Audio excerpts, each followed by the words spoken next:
say that they haven't done a good job at all, because they have been working hard, and they have been doing a good job in terms of balance. But I don't think they've been using proper testing mechanics. Like, you mean the people, or like like the people. I mean, shoot, Capcom. I'm surprised Capcom hasn't reached out to you guys yet to do. That's what I mean. That's exactly what I mean by that. That's what I'm talking about. Because I mean, you look at you guys. You guys actually live and breathe this game. I mean, I would think that Capcom would say, "Damn, I know Empire. They will go to any side of the land, any side of the globe, and take over and get grandmaster status. So why? Who else? You know, they would choose to test the game. You know what I mean? Yeah, you can't. No better person would be more viable to test the game than the people that actually play the game. That's right. But I guess with a whole bunch of legalities, and I guess you'll have to keep like tight secrets, and they won't let you. Basically, you can't participate in the tournament scene anymore, I guess, because of conflict of interest. So if they had to actually ask you guys to do that, are you ready to give up this tournament scene? Because you know Capcom's contracts, they may say. Because I've heard Capcom employees cannot participate in any major tournaments. Yeah, it's not really.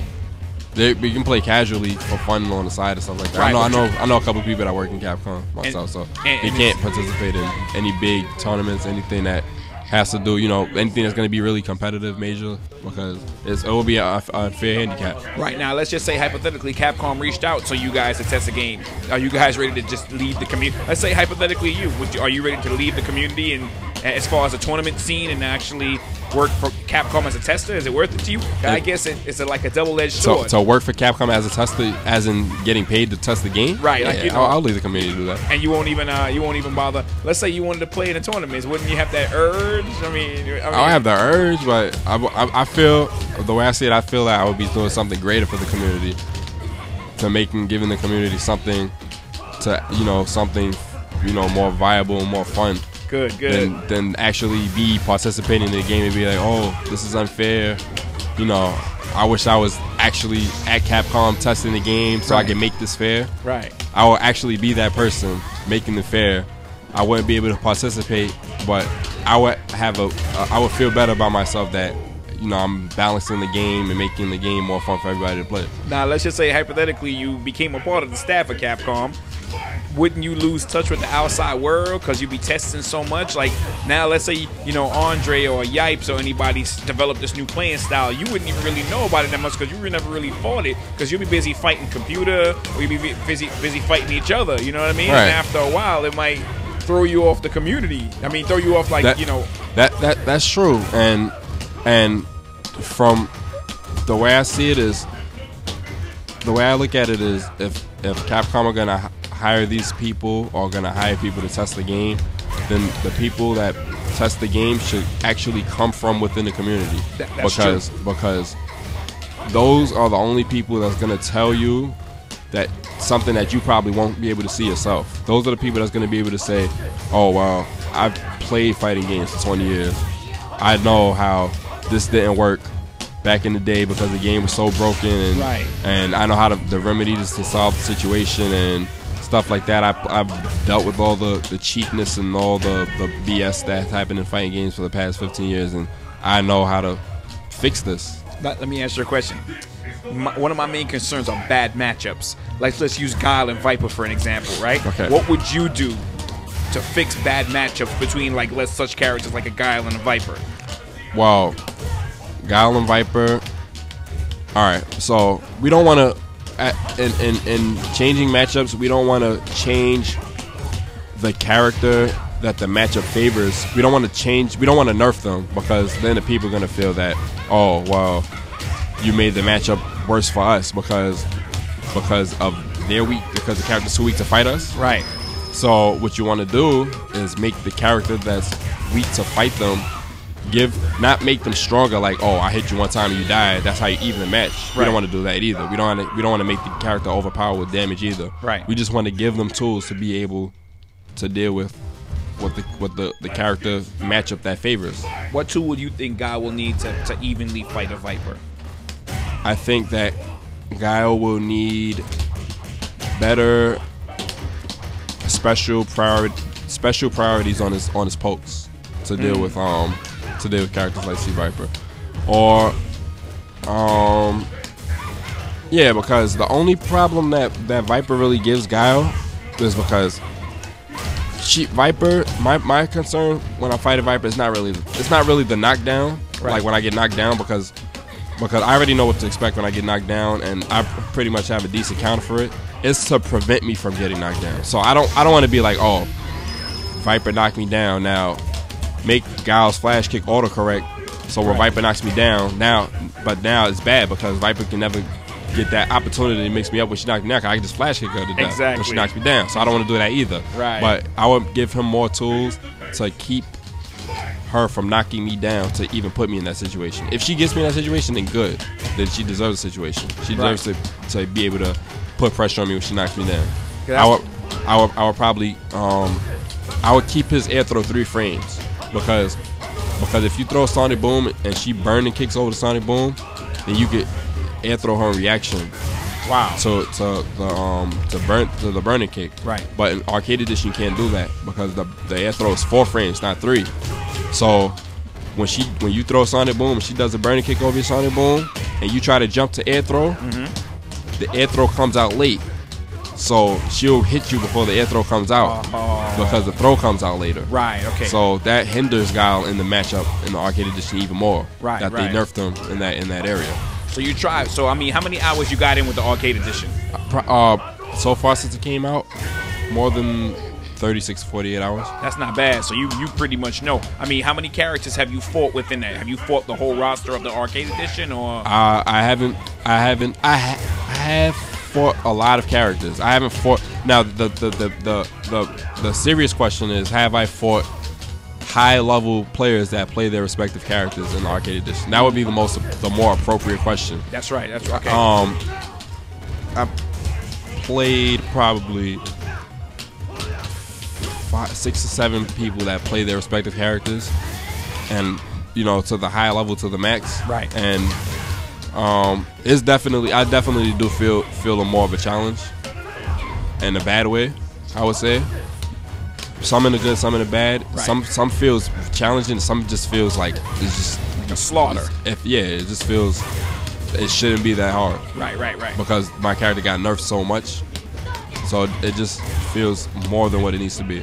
And I'm sure when you got back to the Xbox and you played with the Guile on the super version here, it felt mad different. It feels more in the favor. And like I said, the damage thing is not a factor. I'm not worried about hitting the opponent 5 or 6 times and killing them. That's not something. I don't even roll like that. I don't want to scrub nobody out or anything like that. Right. Just give my character back the properties that you gave him in the first place. Like, just give me back my 3 frame air throw. Right. Give me back, the damage on the flash kick. Right. And give me back the startup on the Sonic Hurricane. It would be good. Or give me something. If you're gonna take away 8 things or 9 things and not give me something in return, like 1 or 2 things in return, then just give Guile something extra to make him more fun. Because Guile's been the same character since Street Fighter 4. Other characters gotten new stuff. Like, they took away Sagat from Vanilla Street Fighter 4. They took away a lot of his stuff, but then they gave him the Angry Scar to be able to get that damage back when he gets those combos in those situations. They gave him something in return, as well as other characters like Ryu. Right. They gave him, how he can do the hurricane kick in the corner and then catch you with the uppercut at the end of the combo. They took away stuff from him, but then they gave him stuff in return also. Right. Other characters got that stuff. Guile didn't get that stuff in this time. They just, they took away 8 to 9 things. They didn't give him anything in return.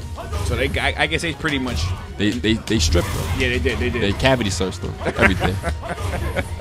I mean, so when you play Super, back to the console, when you play the Super, as far as your best character, we know is Guile, right? Yeah. What would be considered like a really bad matchup in the other party's favor when you play them? Do you even have any bad matchups at all in the console version of Super Street Fighter 4? Yeah, Guile is not the perfect character in Super Street Fighter 4. He's top tier, but he still has the same problems. And any character that can expose his character weakness, which is he's weak on knockdown because he doesn't have any reversal to you know, to reset the situation or knockdown. He can't be like, get off me. Right, right. Any character that can do that, basically beats Guile. So Viper, Abel, Zangief. I still have a little bit of problems with some Zangiefs. Well, not some Zangiefs, but that's a few Zangiefs. I can keep Zangief out. It's just, you know, he has a character weakness. Once Zangief knocks him down, Guile has to guess in order to get out. You don't guess, you're gonna get thrown over and over and over. Exactly. There's no teleport. No teleport. No Shoryuken. No nothing. Just gotta try to guess a backdash. But then if I backdash, he can sweep me. Right. And then he can jump over me again and do the whole thing again.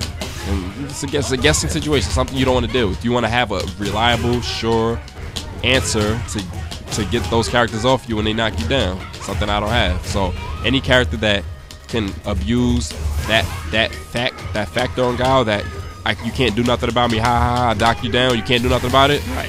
All those characters give me problems. Right. Doesn't matter who it is. It makes sense. Yeah. It makes sense. All right, so I know we're closing close to the new year. Okay. For 2011, brand new year. There are a lot of stuff happening. What do you have planned for 2011? Anything? What's the first for 2011? What's the first tournament you're gonna hit up? First tournament I'm gonna hit up is January 8th. SSFIV Montreal tournament in Toronto, and it's January 8th. I'm going to be taking a bus ride up there. All right. And that's going to be my first tournament. But the first thing I'm looking forward to of 2011 is Marvel vs. Capcom 3. So, is it true that you might get to play an early build? Is that true? Or can you guys even talk about that? Or, you know, as far as like when remember we went to Comic-Con? Yeah. And Capcom had like those builds out there. Yeah. I'm wondering if wouldn't it be great if like somebody can get us one of those and we can play that a little earlier? It would be great. I would be expecting a more recent build, but if we're able to play a pre-release version of Marvel vs. Capcom 3 before the actual release, that would be great too. I don't know if that's actually gonna happen. I don't know. I don't really have any details on that. Right. But you know, I don't want to press my luck, and I just hope, you know, we'll be able to do that. So, I mean, how would you be able to juggle Marvel vs. Capcom and the Super Street Fighter 4? It's a piece of cake. It's a piece of cake for you? Multitask. it's easy. So, I mean, because I know if I play, let's say I go ahead and play like Tekken, and then I come back and play Super, like my whole coordination is off. You don't got those kind of problems? You know, with the button setup? And nah, not really. Not really. I guess your mind just clicks over the Street Fighter and then clicks over the Marvel vs. Capcom. Pretty much, yeah. So I mean, all right. So I mean, anything that you guys predict for the future for 2011, going close. I know next year is Evo again, right? Okay. Who you think is gonna walk away for 2011's Evo with the first place? In Street Fighter? Yep, Super Street Fighter. Super Street Fighter. Compared from last year to now. I say. Or this year, I mean. Depends on who enters. If I would say Gamer B. Gamer B? Don player, yeah. I would say Gamer B. Gamer B is like most likely to win Evo next year.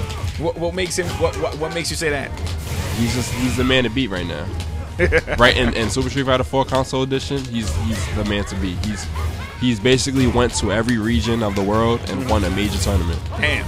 He's won seasons beatings in America. He's won that tournament in Australia a few weeks back. He's went to a week and a half ago, won a major tournament in France, international tournament. He's basically went everywhere in the world and took a big chunk of money from those people. And basically, Gamer B is like, he has like a bounty on his head right now. He's like a renegade, just doing this thing right now, and he's the man to beat right now. I don't even think Daigo wants some of Gamer B right now. Oh snap! I don't think anyone wants some of Gamer. He beat like the best players. He beat Tokido and Mago. Damn. Only person that beat Gamer B is Alioun from France. He's the only one that beat him. Damn. And he doesn't enter tournaments like that. So unless Alioun comes out to tournaments, and I don't know if you're gonna hear me on this mic right now. I know French time is like 6 hours ahead of New York, so he's probably sleeping right now. But if you don't come to these tournaments, then Gamer B is gonna take over for free, and everybody has to work extra hard just to take him out. Because Allion is the only person that's beating Game of B legitly